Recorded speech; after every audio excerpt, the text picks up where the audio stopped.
अंधेरा, घना काला डरावना अंधेरा। कोई रोशनी नहीं, कोई आवाज नहीं, बस सन्नाटा। एक इंसान खुली आंखों से लेटा है, सांस बंद, दिल बंद, शरीर ठंडा। कल तक वो हंस रहा था, बोल रहा था, आज कुछ नहीं। बाकी लोग देख रहे हैं, छू रहे हैं, समझ नहीं आ रहा वो गया कहाँ। शरीर तो यही है, फिर वो क्या था जो चला गया। और सबसे डरावनी बात, क्या ये हमारे साथ भी होगा? ये सवाल आज भी उतना ही तीखा है जितना लाखों साल पहले था। इंसान ने धर्म क्यों बनाया, या धर्म ने इंसान को बनाया? क्या ये डर की कहानी है, या समझ की, या उम्मीद की? आज हम वापस जाएंगे उस समय में जब कोई भगवान नहीं था, कोई मंदिर नहीं था, कोई किताब नहीं थी, सिर्फ इंसान था और उसका डर। 2 लाख साल पहले की बात है। धरती पर इंसान है, लेकिन वो आज के इंसान से अलग है। छोटे छोटे समूह, 10-20 लोग, जंगल में घूमते, शिकार करते, फल खाते। कोई गांव नहीं, कोई घर नहीं, रोज नई जगह, रोज नया डर। रात को अंधेरा, दिन को भूख, हर पल खतरा। लेकिन इन इंसानों के पास एक चीज थी जो किसी जानवर के पास नहीं थी, एक खास दिमाग, सोचने वाला दिमाग। ये दिमाग पूछता था, क्यों, कैसे, कब? चांद क्यों निकलता है, बारिश क्यों होती है, मौत क्यों आती है? और इन सवालों के जवाब कहीं नहीं थे। फिर एक दिन किसी की मौत हो जाती है, शायद कोई बूढ़ा, शायद कोई बच्ची, शायद कोई युवा शिकारी। बाकी लोग इकट्ठा होते हैं, छूते हैं उस शरीर को। कल तक वो चल रहा था, आज नहीं। कल तक वो बोल रहा था, आज चुप। कुछ टूट गया, कुछ चला गया, लेकिन क्या? वो हंसी कहाँ गई, वो आंखों की चमक कहाँ गई, वो आवाज़ कहाँ गई? ये पहली बार था जब इंसान ने महसूस किया शरीर के अंदर कुछ और भी है, कुछ अनदेखा, कुछ अदृश्य, शायद एक आत्मा। और यहीं से शुरू होती है विश्वास की कहानी। अगर उस इंसान के अंदर कुछ था, तो शायद हर चीज़ के अंदर कुछ है। पेड़ में, पत्थर में, हवा में, नदी में, हर चीज़ जिंदा है, हर चीज़ में आत्मा है। इसे कहते हैं एनिमिज्म, सबसे पुराना विश्वास। और इंसान ने करना शुरू किया कुछ अजीब। वो अपने मरे हुए लोगों को दफनाने लगा, साथ में रखने लगा खाना, हथियार, गहने। क्यों? क्योंकि शायद वो कहीं और जा रहे हैं, किसी दूसरी दुनिया में, और वहाँ उन्हें इन चीज़ों की ज़रूरत होगी। ये था पहला धार्मिक अनुष्ठान, पहली कब्र, पहला विश्वास। मौत के बाद कुछ है। लेकिन मौत अकेली समस्या नहीं थी।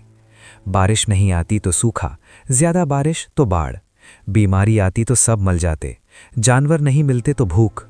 और इंसान के पास कोई जवाब नहीं था, तो दिमाग ने कहानी बनाई।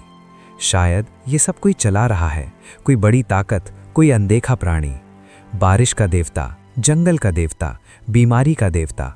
और अगर हम उन्हें खुश करें तो शायद वो हमें बचा लेंगे। तो शुरू हुए रीति रिवाज, नाच, गाना, प्रार्थना, कभी कभी बलि भी, जानवर की, फिर इंसान की भी। क्योंकि डर इतना गहरा था कि इंसान कुछ भी करने को तैयार था। फिर 10,000 साल पहले सब कुछ बदल गया। इंसान ने खेती करना सीख लिया। अब वो घूमता नहीं था, एक जगह रुक गया। गांव बनाए, शहर बनाए। और जब जिंदगी स्थिर हुई तो धर्म भी बदल गया। अब सिर्फ प्रार्थना काफ़ी नहीं थी, नियम चाहिए थे। कब बोना, कब काटना, कौन सा महीना शुभ, कौन सा अशुभ। धर्म बन गया कैलेंडर, बन गया कानून, बन गया नैतिकता। चोरी मत करो क्योंकि देवता देख रहा है, झूठ मत बोलो क्योंकि देवता सुन रहा है। धर्म ने समाज को बांध दिया, एक साथ रखा। लेकिन धीरे धीरे एक नई समस्या आई। हर कोई देवताओं से बात नहीं कर सकता था, तो कुछ लोग खास बन गए, पुजारी, पंडित, शामन। वो कहते थे, हम देवताओं की भाषा जानते हैं, हम उनसे बात कर सकते हैं। और लोग मानने लगे, क्योंकि अनिश्चितता से ज़्यादा डरावना कुछ नहीं है। अगर कोई बता दे कि क्या सही है तो दिमाग को सुकून मिलता है। और यहीं से शुरू हुई ताकत। धर्म सिर्फ विश्वास नहीं रहा, वो बन गया व्यवस्था, संगठन, सत्ता। जिसके पास धर्म था उसके पास लोग थे। अब यहाँ एक बड़ा सवाल आता है, क्या इंसान ने भगवान को बनाया या भगवान ने इंसान को? सोचिए, इंसान को एक कहानी चाहिए थी, एक जवाब, एक मतलब।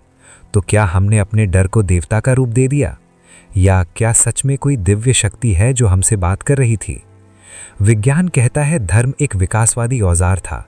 इसने इंसानों को एक साथ रखा, समूह बनाए, बड़ी जनजातियां बनाई। जिन समूहों में धर्म था वो टिके रहे, जो नहीं था वो खत्म हो गए। तो शायद धर्म ने हमें बचाया। लेकिन हर सिक्के के दो पहलू होते हैं। धर्म ने लोगों को जोड़ा भी और बांटा भी। हमारा देवता सच्चा, तुम्हारा झूठा। हमारी किताब पवित्र, तुम्हारी गलत। हमारा रास्ता सही, तुम्हारा पाप। और इस हम और वो की सोच ने युद्ध पैदा किए, नफरत पैदा की, खून बहाया। इतिहास गवाह है, धर्म के नाम पर लाखों लोग मारे गए, मंदिर तोड़े गए, मस्जिद तोड़ी गई, गिरजाघर जलाए गए। क्योंकि जब हम अपने विश्वास को पूर्ण सत्य मानते हैं तो दूसरे का विश्वास झूठ लगता है, और झूठ को खत्म करना धार्मिक कर्तव्य बन जाता है।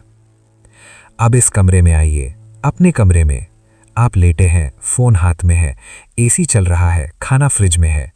कोई डर नहीं, कोई खतरा नहीं। लेकिन रात को जब अकेले होते हैं तब भी कुछ सवाल आते हैं, वही पुराने सवाल। मैं कौन हूँ, मैं यहाँ क्यों हूँ, मरने के बाद क्या होगा? और उस वक्त धर्म अब भी जवाब देता है। चाहे आप मंदिर जाएं या ना जाएं, चाहे आप नमाज पढ़ें या ना पढ़ें, कहीं ना कहीं हम सब एक अदृश्य दुनिया में विश्वास करते हैं। भाग्य, कर्म, किस्मत, ऊर्जा, ब्रह्मांड, ये सब धर्म के ही रूप हैं। तो धर्म की शुरुआत कैसे हुई? शायद उस अंधेरी रात से जब किसी इंसान ने पहली बार मौत को देखा। शायद उस डर से जब बारिश नहीं आई और फसल मर गई। शायद उस उम्मीद से कि कोई है जो सुन रहा है। धर्म इंसानी कल्पना की सबसे पुरानी कहानी है। ये डर से पैदा हुआ, कल्पना से बढ़ा और उम्मीद में जीवित रहा। क्या ये सच है? शायद कभी नहीं जान पाएंगे, लेकिन इतना तो तय है, धर्म ने हमें इंसान बनाया और इंसान ने धर्म को। अगली बार जब आप किसी मंदिर के सामने से गुजरें, किसी मस्जिद की अजान सुने, किसी गिरजाघर की घंटी बजे, तो याद रखिएगा, ये सिर्फ इमारतें नहीं हैं, ये उस पहले इंसान की गूंज है जिसने अंधेरे में खड़े होकर आसमान की तरफ देखा था और पूछा था, क्या कोई है?